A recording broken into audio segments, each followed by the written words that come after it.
আসসালামু আলাইকুম everyone, welcome to Soma kitchen and Biba blogs থেকে বলছি। আজকে অনেক দিন পর আবার একটা রেসিপি নিয়ে আসছি। আজকে আমি দুধ দিয়ে একটা রেসিপি বানাবো। প্রথমে যে আমি দুধটা জাল করতেছি, আর এখানে আমি চিনি পরিমাণ মতো দিচ্ছি, আর হলো একটা দারচিনি, একটা এলাচ, আর 4টা কিশমিশ দিয়ে দিছি। এখন আমি দুধটা ভালো করে জাল করে নেব।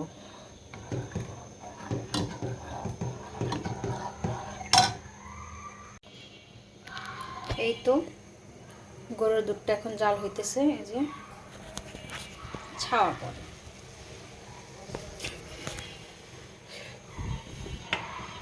বলক উঠে গেছে।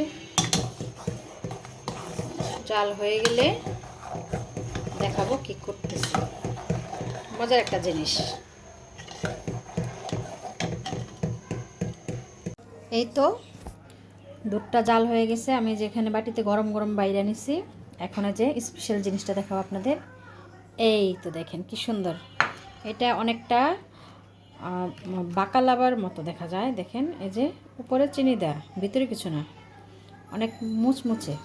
এখন এটাকে আমি গরম গরম দুধে ছাড়বো। বিসমিল্লাহ। অনেক সুন্দর না জিনিসটা, খাইতে অনেক ইয়ামি হবে। চামচটা নিয়ে আসি। এই যে কি সুন্দর আস্তে আস্তে ভিজতেছে, দেখেন জিনিসটা খুব ইয়ামি হয়। আমি ভিজানোর পর আবার আপনাদের দেখাই দেবো যে কেমন। পুরা গরম দুধে এটা ভিজাতে হয়। আমি এটাকে কি বলে আমি নিজেও বলতে পারি না, বিস্কিটই বলি আমি। এটা আমি সাভার থেকে নিয়ে আসছিলাম, বেকারি থেকে, নতুন, ওদের এটা নতুন। তো আজকে রেসিপিটা বানিয়ে ফেললাম। এটার আমি নতুন নাম দিব বাকালাবার, কি এটা সেমাই, দুধ সেমাই, বাকালাবার দুধ সেমাই। এখন এটাকে ঢেকে দিতে হবে। এই তো খুব সুন্দর ভিজছে, অনেক সুন্দর হয়ে ভিজছে। এখন আমি একটা উঠে আপনাদের দেখা যাচ্ছে কেমন ভিজছে, অনেক সুন্দর। এটা কিছুটা প্যাটিসের মতন দেখা যায়। আবার এই যে আপনাদের দেখা দিচ্ছি।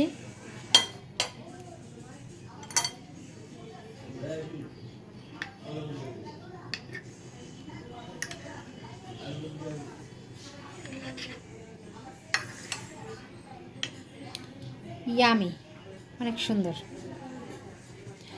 তো আজকের রেসিপিটা যদি আমার ভালো লাগে তাহলে আপনারা সবাই লাইক, কমেন্ট, শেয়ার এবং সাবস্ক্রাইব করে দিবেন।